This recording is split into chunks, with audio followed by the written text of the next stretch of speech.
Picture this: warriors, clad in battle armor, standing tall and proud, ready to take on the weight of their world.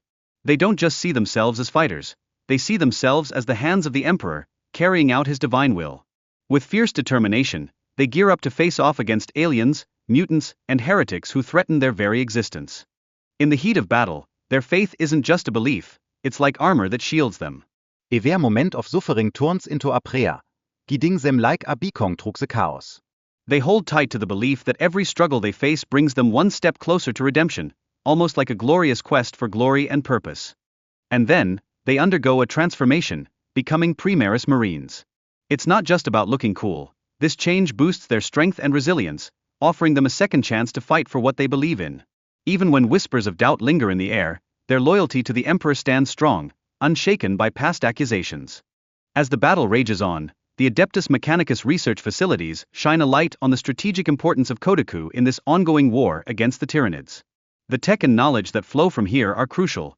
They represent the last line of defense in a fight that seems like it will never end. In this moment of crisis, Lieutenant Titus, a seasoned veteran, steps up to lead the squad.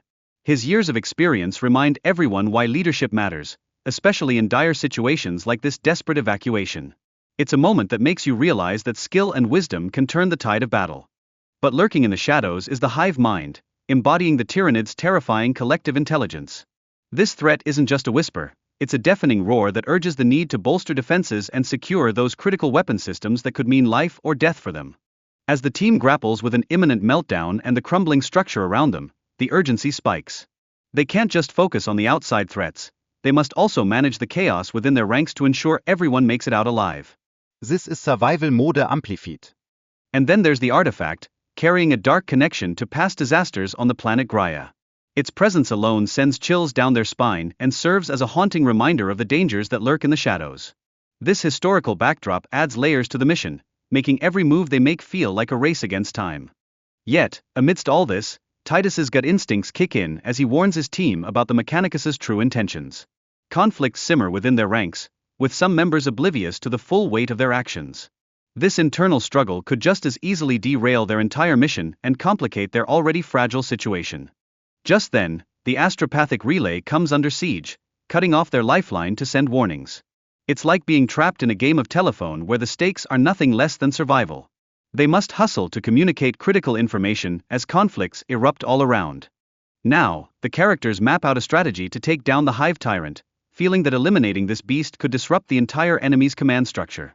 It's a reminder that in warfare, cutting off the head can be just as important as the battle itself. But wait, amidst all this intensity, personal stories start bubbling up, accusations of corruption and past mistakes rear their ugly heads, revealing hidden tensions within the squad. It's not just a fight against external foes, it's also a battle to maintain friendships and trust among their own. As they reflect on their past victories, the squad realizes the power of unconventional tactics. Against all odds, their unique approaches have often turned the tide in battle. This realization is not just about strategy, it's about belief in themselves when everything seems against them. Then there's the Sword of Atrus, its history steeped in valor and significance. The weapon has played pivotal roles in past battles, and now it's poised to make a comeback in the current fight. Its legacy fuels their hope and reminds them of what they're fighting for. Yet with all this excitement comes a wave of concern for safety as the team gears up for their next deadly mission. The risks are sky high, but in this world, it's all about teamwork and trusting one another to make it through, no matter what. With a new mission on his plate, Titus feels the weight of ongoing struggles. It's a reminder of the responsibilities he carries as one of the leaders in this brutal universe. Each decision he makes could mean life or death for his comrades. Brotherhood shines through as Titus takes a moment to reflect on the unwavering support of his comrades. No matter how tough the fight gets, that bond they share is the ultimate weapon in their arsenal, a shield against despair. As the narrative expands, it reveals a broader conflict where they're not just up against the Tyranids, but facing relentless battles that test their will and push them to the brink of sacrifice for the Imperium. Each clash takes a toll, but they stand firm. And with each battle, the theme of sacrifice and ambition rises to the surface. True strength, it seems, is forged in the fires of challenge and the willingness to endure hardships. This theme is a constant, echoing through their journey. Characters pause to reflect on betrayals from the past, feeling the sting of power struggles. They contemplate the morality of their actions and the toll that ambition can take. These deep thoughts are what steer their decisions as they march forward. Amidst the mounting pressures, a call for unity rings out, highlighting the need for everyone to band together against the looming threats. In times like these, forming alliances isn't just an option, it's a lifeline, shaping their collective strategy. But the narrative doesn't shy away from the darker sides of pride, greed, and ambition. These traits have led to the downfall of alliances among different factions, underlining just how fragile unity can be in the heat of a crisis. Then, we see celestial storms giving birth to the chosen warriors of Sigma. They're not just warriors, they embody a divine purpose and an unbreakable spirit. They stand as beacons of hope and light, even in a world that often feels engulfed in darkness. Despite facing heavy losses, those warriors refuse to stay down. They rise again and again, embodying the spirit of resilience. It's like they're phoenixes from the ashes, believing that they can reclaim their strength and continue the fight. The Imperium's military isn't just made up of elite space marines, it also includes brave conscripted soldiers.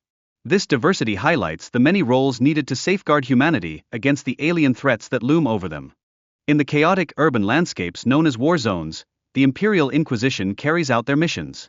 It's a constant reminder that danger lurks even in mundane life, making agents work tirelessly to uncover hidden threats amidst the hustle. And the stakes couldn't be higher. If the Inquisition fails, the consequences could be catastrophic. This adds an intense layer of urgency to their mission, keeping the tension palpable as they navigate the treacherous landscape.